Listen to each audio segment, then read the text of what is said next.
92.7 big FM पर आप सुन रहे हैं यादों का edit box with Nilesh Mishra और मैं आपको सुनाने जा रहा हूँ स्नेहवीर गोसाई की लिखी कहानी अंदर का भगवान, बिना किसी एड ब्रेक के। दुपट्टे से हाथ पोंछ के अभी लेटी ही थी कि अंजू को याद आया कि वो किचन की लाइट बंद करना भूल गई है। हफ्ता भर पहले ही उसने अपने नए फ्लैट में परिवार जमाया था। याद शहर के पब्लिक वर्क्स डिपार्टमेंट में काम कर रही अंजू ने प्रमोशन होते ही सबसे पहले अपने लिए एक घर खरीद लिया। इतना बड़ा घर और 2 आदमी, घर के 3 कमरे 3 शहरों जैसे लगते हैं। उठ के किचन की ओर बढ़ी तो देखा कि प्रतीक के कमरे की लाइटें जल रही हैं। कल उसके इम्तिहान के नतीजे आने वाले हैं, शायद बेचैनी के कारण नींद नहीं आ रही। अंजू दोबारा आके कमरे में लेट गई, लेकिन नींद आती भी तो कैसे। नतीजों की थोड़ी बेचैनी उसको भी थी। सोने से पहले का वक्त काटना अंजू के लिए बहुत मुश्किल होता है। यही तो वो वक्त है जब गुजरा हुआ कल आंखों के आगे तैरने लगता है। चेहरे पे आते हुए सलेटी बालों को हटा के अंजू एक बार फिर अपने बीते हुए कल में उतर आई। कई सालों पहले जब वो याद शहर आई थी, बिल्कुल अकेली। राजेश से मुलाकात होना एक हसीन इत्तेफाक था। उससे शादी होना और फिर प्रतीक का दुनिया में आना एक ख्वाब पूरा होने के जैसा था। राजेश चला गया, लेकिन पीछे अंजू के लिए छोड़ गया एक खालीपन और लोगों से लिया गया ढेर सारा उधार। वो उधार जिसको पूरा करने के लिए अंजू दिन रात खुद को काम में उलझाए रखती। लेकिन शाम का क्या करे। वो तो उसको खींच के ले जाती है उस गुजरे हुए अतीत में जहां खो गया है उसका राजेश। अंजू ने खुद को झंझोड़ा और तुरंत वापस आ गई। आखिरकार दिन भर की थकान के कारण अंजू की आंख लग गई।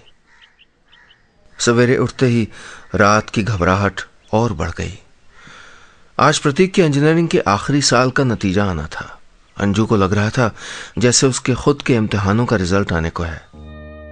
जिंदगी भर इम्तिहान देते देते नतीजों से घबराने लगी थी अंजू। अपने केबिन में बैठी परेशान होती रही। न फाइलों में दिल लगा, न लंच बॉक्स में रखे खाने में। बार बार फोन उठा के प्रतीक को कॉल करती। प्रतीक ने माँ को समझाया, मम्मी अभी लिस्ट लगने में देर है, जब आएगा तो बता दूंगा, आप क्यों परेशान हो रहे हो। अंजू ने फोन रख दिया और दफ्तर की टेंडर वाली फाइलों में खुद को उलझाने की कोशिश करने लगी। चपरासी से कहलवा दिया कि उसको कोई तंग न करे। टेंडर की फाइलों में डूबी अंजू का ध्यान तब टूटा जब चपरासी एक बार फिर से अंदर आया। अंजू ने चपरासी को डांटा, तुमको समझ नहीं आता मैंने क्या कहा। उसने मुस्कुराते हुए कहा, मैडम प्रतीक बाबा आए हैं। हाथों में मिठाई का डब्बा लिए प्रतीक जैसे ही केबिन में दाखिल हुआ, अंजू समझ गई कि नतीजा बहुत अच्छा निकला है। उसने पूछा, तू पास हो गया बेटा। प्रतीक ने अंजू के मुंह में मिठाई डाल दी। मम्मी पास नहीं हुआ हूं, स्कॉलरशिप मिली है। अंजू ने चपरासी के हाथ में पैसे पकड़ाए, बोली, सारे दफ्तर के लिए मिठाई ले आओ, मेरे बेटे को स्कॉलरशिप मिली है। दूसरा लड्डू उठाते हुए अंजू ने कहा, बेटा कैसी स्कॉलरशिप है ये। मम्मी मेरे प्रोजेक्ट को फॉरेन डेलीगेट्स ने बहुत अप्रिशिएट किया। मुझे यूके जाके रिसर्च करने का मौका मिला है। अगले महीने से रिसर्च शुरू हो जाएगी। और हाँ मम्मी, मुझको 5 लाख रुपयों का इंतजाम करना पड़ेगा। पैसों की बात सुन के अंजू को अचानक झटका लगा। बेटा जब पैसा हम दे रहे हैं तो स्कॉलरशिप कैसी। मम्मी स्कॉलरशिप सिर्फ पढ़ाई के लिए मिली है, बाकी एक्सपेंस भी तो हैं। मिठाई दफ्तर में बंट चुकी थी। स्टाफ के लोग बधाई देने के लिए दफ्तर में आने लगे। अंजू अपने चेहरे पे मुस्कुराहट लिए सबको शुक्रिया कह रही थी, लेकिन मन ही मन गहराइयों में एक चिंता उसको खाए जा रही थी। आखिर इतने पैसे आएंगे कहां से। आप सुन रहे हैं यादों का edit box with Nilesh Mishra, सिर्फ 92.7 बिग एफएम पे। प्रतीक के नतीजे आने से पहले अंजू जितना बेचैन थी, नतीजे आने के बाद उससे कहीं ज्यादा बेचैन हो गई। अपनी जिंदगी की पाई पाई जोड़कर उसने पहले राजेश का सारा उधार चुकाया, फिर प्रतीक को पढ़ाया, फिर ये घर खरीदा और अब तो उसके पास कुछ नहीं बचा था। घड़ी की सुइयां बदस्तूर चल रही थी, लेकिन अंजू की दिनचर्या में आज थोड़ा बदलाव आ गया था। न प्राणायाम किया, न वॉक करने गई और न ही अपनी फेवरेट अदरक वाली चाय बनाई। बस सवेरे से किसी सोच में डूबी रही। 10:30 बज चुके थे, आज तो दफ्तर भी नहीं गई। पैसों की कमी क्या होती है वो बखूबी समझती थी। थोड़ी देर मन बहला के वो उठ के बैंक चली गई। जानती थी कि काम आसान नहीं है, लेकिन कोशिश किए बगैर हार भी तो नहीं सकती थी। बैंक पहुंची तो लोन ऑफिसर की कुर्सी खाली थी। थोड़ी देर वहीं बैठ के इंतजार करती रही। कहिए मैडम, लोन ऑफिसर अपनी कुर्सी ठीक करते हुए बोला। जी मैं स्टडी लोन के लिए अप्लाई करना चाहती हूँ। आंखों पे चश्मा लगाते हुए उसने एक सरसरी निगाह से अंजू को देखा। क्या पढ़ना चाहती हैं आप? अंजू झेंप गई। जी नहीं, मैं नहीं, मेरा बेटा पढ़ना चाहता है। धीरे धीरे अंजू ने सारी बात लोन ऑफिसर को बताई। मैडम, जब आपके लड़के को स्कॉलरशिप मिली है तो आप लोन के लिए कैसे अप्लाई कर सकती हैं? अंजू बोली, वो मैं समझती हूँ, लेकिन पढ़ाई के अलावा और भी तो खर्चे होते हैं। तो मैडम, उन खर्चों के लिए आपको स्टडी लोन नहीं मिल सकता। आप चाहें तो पर्सनल लोन के लिए अप्लाई कर सकती हैं। कोई रास्ता मिलता ना देख अंजू ने हामी भर दी। ऑफिसर ने उसको एक किताबनुमा फॉर्म पकड़ा दिया। अंजू के फॉर्म भरते ही लोन ऑफिसर ने कंप्यूटर के बटन दबाने शुरू किए। जानकारी कंप्यूटर में भरते हुए लोन ऑफिसर ने पूछा, मैडम आपके नाम पे कोई और लोन चल रहा है? अंजू सकपका गई। जी मैंने 2 महीने पहले होम लोन लिया है। ऑफिसर की उंगलियां बटन पे पढ़ते पढ़ते रुक गईं। कितनी किस्त देती हैं आप? अंजू ने बताया तो वो बोले, अरे मैडम आप इतने पढ़े लिखे हो फिर भी ऐसी गलती करते हो। 2 किस्तें दोगे तो घर कैसे चलाओगे? जी वो मैं कर लूँगी किसी तरह। दोनों हाथों को टेबल पे टिका के ऑफिसर बोला, मैडम आप तो कर लोगे पर हमारे लिए दिक्कत हो जाएगी। बैंक के कायदे कानून के हिसाब से आपको इस रकम का लोन नहीं मिल सकता। अंजू मायूस होकर बैंक से निकल गई। अभी 2 कदम ही चली थी कि दफ्तर के हेड क्लर्क कुकरेती जी का फोन आ गया। मैडम परसों टेंडर खुलना है, आप कॉन्ट्रैक्टर तो फाइनल कर दो। अंजू ने भारी आवाज में जवाब दिया, कुकरेती जी मेरी तबीयत ठीक नहीं है, कल आके देखती हूँ। अभी फोन रखा ही था कि दूसरा फोन आ गया। अंजू ने खींच के कहा, कह दिया ना कल आऊंगी। तभी उधर से आवाज आई, मैडम मैं हरीश चौधरी बोल रहा हूँ, हरीश एंड कंपनी से। वो टेंडर के लिए बिड किया है हमने भी। आपका तो नया प्रमोशन हुआ है, आप जानती नहीं हमको। मैं सोचा जान पहचान कर ली जाए। चलिए मैडम, बहुत परेशान किया आपको, हमारे लिए कुछ सेवा हो तो बताइएगा। अच्छा कुछ मिठाई भिजवाइए आपके यहाँ, परसों टेंडर खुलने वाला है, वहाँ तो आपसे मुलाकात हो ही जाएगी। फोन रखते ही अंजू के हाथ कांपने लगे। कोई सधी हुई जबान में उसको रिश्वत देने की बात कर रहा था। समझ ही नहीं आया कि वो क्या करे। उस आदमी की शिकायत कर दे या उसकी मदद करके अपना काम निकाल ले। अपनी 25 साल की नौकरी में उसने ऐसा काम कभी नहीं किया था, मगर आज हालात कुछ और थे। अपने जीवन भर के उसूलों और बेटे के लिए जज्बात के बीच फंस गई थी अंजू। आप सुन रहे हैं यादों का edit box with Nilesh Mishra, सिर्फ 92.7 बिग एफएम पे।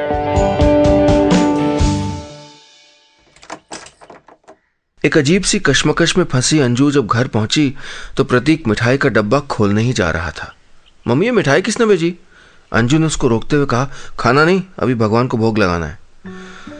अभी तक वो तय नहीं कर पाई थी कि उसको करना क्या चाहिए। अंजू की बेचैनी में शाम की चाय कहीं गुम हो गई। वो चुपचाप अपनी खिड़की से शहर को देखती रही। न टीवी देखा, न प्रतीक से कुछ बात की। कुछ था जो उसके अंदर कौंध रहा था। जमीर और जरूरतों के बीच की घमासान जंग छिड़ी थी। उसके अंदर का भगवान मन में चुपके से घुस आए शैतान से मुकाबला कर रहा था। तर्कों के हथियार से दोनों एक दूसरे पे वार कर रहे थे। आखिर ईमानदार बनूं तो किसके लिए? दुनिया के लिए, समाज के लिए। वो दुनिया जो खुद बेईमानी करके दूसरों से ईमानदार होने की उम्मीद करती है। वो दुनिया तब कहां थी जब राजेश की मौत के बाद उस पे मुसीबतों का पहाड़ टूट पड़ा था? तब कहां थी जब प्रतीक की फीस जुटाने के लिए उसने छोटी मोटी नौकरियां की थी? जब प्रतीक की बीमारी पर छुट्टी लेने के कारण उसकी 4 दिनों की तनख्वाह काट ली गई थी? अपनी हिम्मत से वो इस मकाम तक पहुंची है। इस कुर्सी से होने वाले फायदे की पूरी हकदार है वो, और ना करे तो प्रतीक की स्कॉलरशिप में सो जाएगी। नहीं नहीं, प्रतीक के लिए वो कोई कमी नहीं छोड़ेगी। तर्कों के हथियार उठा के उसके अंदर का भगवान बोला, तुम्हें क्या लगता है अंजू, तुमने जो कुछ कमाया वो सब बेकार है? आज तक अपनी मेहनत से तुमने प्रतीक को पढ़ाया, ये घर खरीदा, दफ्तर में तरक्की हासिल की, तब तो तुमको बेईमानी की जरूरत नहीं पड़ी। आज जब जिंदगी के लगभग सारे मकाम तुमने हासिल कर लिए हैं, तब तुमको इसकी जरूरत क्यों पड़ रही है? दरवाजे में कुछ खटके के साथ अंजू अपनी अंदर की लड़ाई से बाहर आई। माँ को परेशान देख के प्रतीक ने पूछा, मम्मी आप ठीक हो? अंजू ने तुरंत अपने भाव छुपा लिए। अरे मुझे क्या हुआ, मैं तो ठीक हूं, ये दिन भर की भागदौड़ में थोड़ा थकान हो गई थी बस। प्रतीक ने थोड़ा हिचकते हुए कहा, मम्मी आप बैंक गए थे ना, वो लोन का हुआ कुछ? अंजू ने चेहरे पे फीकी सी हंसी बिखेरते हुए कहा, नहीं बेटे, लोन तो हमको नहीं मिल सकता, लेकिन तू चिंता मत कर, पैसों का इंतजाम हो जाएगा, मैं कुछ करती हूं। अंजू ने कह तो दिया था, लेकिन इंतजाम कहां से होगा ये वो खुद भी नहीं जानती थी। अगले दिन दफ्तर पहुंची तो फाइलों की पर्वतमाला उसकी टेबल के आगे खड़ी थी। आज उसको एक पल की भी फुर्सत नहीं मिलने वाली थी। पेन उठा के काम करने वाली ही थी कि सफेद कपड़ों में खड़ा एक आदमी अंदर आने की इजाजत मांग रहा था। दोनों हाथों को जोड़े, चेहरे पे मुस्कुराहट लिए वो आदमी कुर्सी पे बैठ गया। नमस्कार मैडम, मैं हरीश चौधरी, हरीश एंड कंपनी से, आपको फोन किया था। अंजू ने हाँ में सर हिला दिया। मैडम वो बाबा की स्कॉलरशिप के बारे में पता चला, बड़ी खुशी हुई। आप चिंता मत करो, पासपोर्ट वीजा सबका इंतजाम हो जाएगा, मेरा एजेंट है, सब काम करा देगा। मैंने सुना बैंक ने लोन नहीं दिया आपको? अंजू हैरत में पड़ गई, आपको कैसे पता चला? हरीश चौधरी मुस्कुरा के बोला, अरे मैडम हर जगह उठना बैठना है हमारा, और फिर याद शहर में बैंक ही कितने हैं। अफसोस इस बात का है आपने हमको सेवा का मौका नहीं दिया। इतना कह के उसने मिठाई का एक डिब्बा टेबल पर रख दिया। अरे आपका बेटा, हमारा बेटा। अंजू उस डब्बे को देखने लगी। मैडम उधार समझ के रख लीजिए, जब हो जाए तो लौटा देना। दरवाजे पे खड़े क्लर्क को देख के हरीश चौधरी चलने की तैयारी करने लगा। अंजू ने धीरे से मिठाई का वो डब्बा दराज में डाल दिया। एक चोर उसके मन में घुस आया था और उसके अंदर का भगवान धीरे धीरे कमजोर पड़ रहा था। आप सुन रहे हैं यादों का edit box with Nilesh Mishra, सिर्फ 92.7 बिग एफएम पे। मिठाई का डब्बा अंजू को थमा के हरीश चौधरी जा चुका था।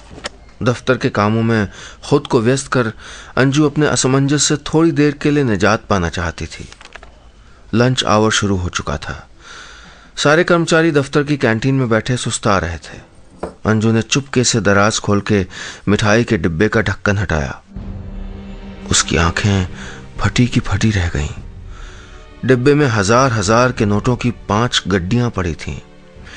अचानक उस कमरे में माहौल में एक भारीपन महसूस होने लगा। घबराहट के कारण उससे खाना नहीं खाया गया। टिफिन में रखा बैगन का भरता यूं ही ठंडा होता रहा। अंजू ने एक प्लास्टिक बैग निकाला और झट से उस डब्बे को उस बैग के अंदर रख दिया। लंच आवर खत्म हो चुका था, लेकिन अंजू की घबराहट अब भी बनी हुई थी। कुछ घंटों पहले जिस कुर्सी पे वो बड़े आराम से बैठी थी, वही कुर्सी उसके लिए असहज हो गई थी। दरवाजे पे दस्तक हुई तो अंजू ने अपना चश्मा चढ़ा लिया और खुद को मसरूफ दिखाने की पूरी कोशिश करने लगी। हेड क्लर्क कुकरेती जी बोले, मैडम आपने टेंडर की सारी फाइलें देख ली हैं? कल शाम टेंडर खोलना है। आप नई नई आई हैं तो इस दफ्तर का पुराना आदमी होने के नाते कुछ बातें मैं आपको बताना चाहता हूं। अंजू ने चश्मा उतार के टेबल पर रख दिया। कुकरेती जी के लहजे में थोड़ा अपनापन था। मैडम, इतने सालों में मैंने कोई ऐसा ऑफिसर नहीं देखा जो इस कुर्सी पे बैठा हो और बेईमानी न की हो। आपको आए 2 महीने हो चुके हैं और जितना मैंने देखा है, आप अपना काम पूरी ईमानदारी और मेहनत से करते हो। अंजू का हाथ अपने आप दराज के पास चला गया। कुकरेती जी ने अपनी बात जारी रखी। मैडम, इस सड़क का टेंडर हर साल निकलता है और हरीश चौधरी को ही मिलता है। एक नंबर का बेईमान आदमी है। इसके चलते याद शहर के आधे से ज्यादा प्रोजेक्ट रुके पड़े हैं। कुकरेती जी की बातों से अंजू को थोड़ा शक हुआ। कुकरेती जी, आप मुझको ये बातें क्यों बता रहे हैं? क्या आपके किसी जानकार ने टेंडर की बिड डाली है? मैडम, आप मुझको गलत समझ रही हैं। इस दफ्तर में आधे से ज्यादा स्टाफ बिका हुआ है।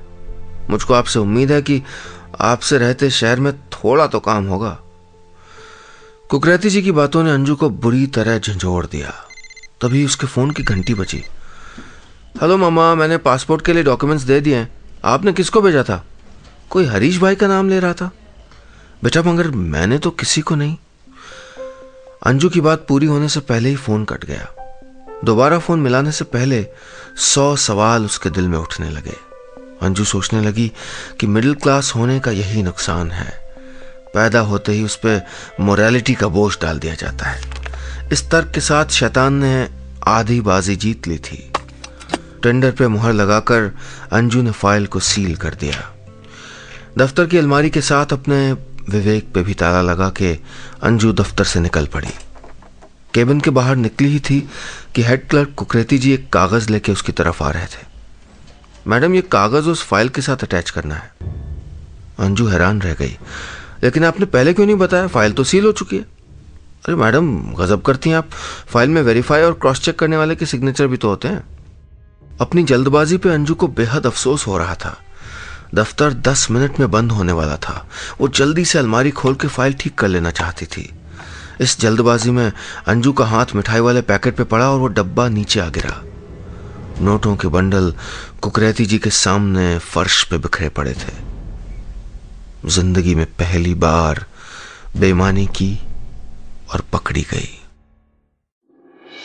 आप सुन रहे हैं यादों का edit box with Nilesh Mishra, सिर्फ 92.7 बिग एफएम पे। फर्श पे पड़े नोटों के बंडल यूं तो अपने आप में शक नहीं पैदा करते, लेकिन वो कहावत है ना, चोर की दाढ़ी में तिनका। इससे पहले कि कुकरेती जी कुछ सोचते, अंजू ने अपनी घबराहट से साफ कर दिया कि पैसे रिश्वत के हैं। जेब तो कुकरेती जी भी गए थे, लेकिन कुछ कह नहीं पाए। फाइल में कागज रख के अंजू ने उसी सेफ में पैसे रख दिए और घर के लिए निकल पड़ी। दफ्तर के मेन गेट तक कुकरेती जी साथ ही निकले थे, मगर उनसे नजर मिलाने की हिम्मत नहीं हुई। अंजू खुद में ही घुली जा रही थी। उसको लगा जैसे सब कोई उसको ही देख रहे हैं, जैसे सबको मालूम है उसने क्या किया है। अंजू का स्टॉप आ चुका था। वो बस से उतरी और स्टॉप से कुछ दूर अपने घर के लिए पैदल चल पड़ी। शाम के वक्त की लंबी परछाई के जैसा उसका अपराध बोध उसके पीछे पीछे चल रहा था। थोड़ी देर में घर पहुंची तो प्रतीक परेशान बैठा था। मामा, आप कहाँ थे? मैं आपको कब से फोन लगा रहा हूं। अच्छा मामा, पैसों का इंतजाम हो गया? मुझको फ्लाइट्स की टिकट और बाकी इंतजाम के लिए पैसों की जरूरत है। अंजू बोली, हाँ बेटा, 1-2 दिन में हो जाएगा। एक तरफ अंजू का विवेक उसकी आत्मा को नोच रहा था, वहीं दूसरी तरफ मां की ममता उसको उकसा रही थी। कभी कभी सोचती कि काश प्रतीक को स्कॉलरशिप मिली ही ना होती। होनहार लड़का है, कहीं भी नौकरी मिल जाती, कम से कम वो उस उलझन से तो बच जाती। लेकिन फिर मन में ख्याल आता कि सब में प्रतीक की कोई गलती नहीं है, गलती तो उसकी है। हालात से नाराज, अपने आप से नाराज अंजू उस दिन न सो पाई न रो पाई। उम्र की ढलानों में एक साथी की कितनी जरूरत होती है, उसको आज महसूस हो रहा था। बहरहाल अंजू को फैसला लेना ही था। या तो इस मन के चोर से वो सारी जिंदगी का समझौता कर ले, या इसको एक ही वार में खत्म कर डाले। मन ही मन कुछ तय करके वो सो गई। अगले दिन टेंडर खुलना था। सुबह दफ्तर पहुंचते ही अंजू ने हरीश चौधरी को फोन लगाया। बोली, चौधरी साहब, आप उस दिन एक मिठाई का डिब्बा यहां भूल गए थे, मेहरबानी करके उस डिब्बे को ले जाइए। दूसरी तरफ से आवाज आई, किसी ने बड़ा डिब्बा दे दिया क्या मैडम? आप अपनी डिमांड बता दो, अभी भिजवा देता हूं। अंजू अपने गुस्से को संभालते हुए बोली, मेरी कोई डिमांड नहीं है, आप प्लीज ये डिब्बा ले जाइए। अरे यूं तो नहीं हो सकता मैडम, आप हमको तकलीफ दे रहे हैं, मगर हम आपको तकलीफ नहीं देना चाहते। ठंडे दिमाग से सोच लीजिए, अभी टेंडर खुलने में काफी देर है। आप मुझको धमकी दे रहे हैं? अपने पैसे ले जाइए और भूल से कभी ऐसी हिम्मत दोबारा मत कीजिएगा। अंजू ने गुस्से में फोन पटक दिया और थोड़ी देर तक सोचती रही। इस फैसले के बाद उसको थोड़ा चैन मिला। टेंडर खुलने में कोई 1 घंटे की देर रही होगी। कुकरेती जी टेंडर के कागज लेकर नोटिस बोर्ड के लिए निकले ही थे कि 4-5 लोग अंजू के दफ्तर में बगैर पूछे घुस आए। अंजू ने गुस्से में चिल्लाते हुए कहा, कौन है आप लोग? उसमें से एक आदमी आगे आया और बोला, एंटी करप्शन ब्यूरो, आपके खिलाफ शिकायत आई है। आप सुन रहे हैं यादों का edit box with Nilesh Mishra, सिर्फ 92.7 बिग एफएम पे। अंजू की आंखों के आगे दफ्तर के कागजों और सामान की तलाशी ली जा रही थी। लोगों को देख के अंजू घबरा गई। उसको याद आया कि हरीश चौधरी के दिए 5 लाख रुपए अभी भी उस अलमारी में पड़े हैं। अंजू ने उनसे पूछा, आप मुझको पूरी बात बताइए। उनमें से एक आदमी बोला, आपके खिलाफ रिश्वत लेके टेंडर निकालने का इल्जाम लगा है। अंजू समझ गई कि ये किसकी हरकत है। वो बुरी तरह से फंस चुकी थी। दफ्तर में एंटी करप्शन ब्यूरो के लोगों को आए 10 मिनट हो चुके थे। कमरे की पूरी तलाशी ली जा रही थी। तभी उनमें से एक आदमी ने अंजू से कहा, इस अलमारी की चाबी दीजिए। अंजू उनके चेहरे देखने लगी। तभी एक कड़कती हुई आवाज आई, जल्दी कीजिए मैडम, हम यहाँ चाय पीने नहीं आए। उसने कांपते हाथों से चाबी उनको थमा दी और मन ही मन अपने अंदर के भगवान को याद किया। सच्चाई के रास्ते से भटकने की अब जो भी सजा मिले उसको कबूल होगी। खट करके आवाज हुई और अलमारी खुल गई। एक एक करके अलमारी के सेफ खुलने लगे। फाइल वाला सेफ खुलने से पहले अंजू ने अपनी आंखें बंद कर ली। थोड़ी देर में धीमे कदमों से ऑफिसर अंजू के पास आया। बोला, मैडम लगता है किसी ने झूठी खबर दी थी। आई एम सॉरी, हमने आपको परेशान किया। It's okay officer. अंजू को समझ ही नहीं आया कि डिब्बे में बंद वो 5 लाख रुपए आखिर गए कहां। हैरानी और खुशी से मिला जुला कोई भाव अंजू के चेहरे पे छाया था। तभी कुकरेती जी टेंडर की फाइल लेके आए। मैडम, ये फ्रेश फाइल तैयार कर दी, आप साइन कर दीजिए। टेंडर खुलने का वक्त आ गया है। अंजू की हैरानी अब भी कायम थी। कुकरेती जी, वो मिठाई का डब्बा। कुकरेती जी फाइल खोलते हुए बोले, मैडम फाइल निकालते हुए वो डब्बा मैं अपने साथ ले गया था। आपको फोन करते मैंने सुन लिया था। मुझे इन लोगों के आने का अंदेशा पहले से था। अंजू की समझ में अभी भी कुछ नहीं आया। लेकिन आपको कैसे पता? कुकरेती जी मुस्कुरा के बोले, मैडम आपको बताया था ना, मैं यहां का पुराना आदमी हूं। कुछ देर बाद टेंडर नोटिस बोर्ड पे लग चुका था। कई सालों में पहली बार हरीश चौधरी का नाम उनमें नहीं था। उसने खिसियाते हुए अपनी गाड़ी का दरवाजा खोला तो ड्राइवर सीट पे वही मिठाई का डब्बा पड़ा था। उस शाम सारी फिक्र को दफ्तर में छोड़ के अंजू घर जा रही थी। मन का चैन वापस आ चुका था। अब जो भी हो देखा जाएगा। शाम को माँ बेटा खाने पे आमने सामने बैठे थे। प्रतीक ने दिन भर की बातें बताई और फिर झिझकते हुए वही पहचाना हुआ सवाल पूछा, मामा वो पैसे का इंतजाम हो गया? अंजू प्रतीक को कुछ देर देखती रही, फिर बोली, हाँ बेटा। अपने कमरे में गई और अपनी दराज से एक सफेद रंग का कागज निकाला। पर्सनल लोन का फॉर्म था। अंजू को पता था कि उसके अंदर का भगवान उसके साथ था। अब जो होगा देखा जाएगा। बस इतनी सी थी ये कहानी।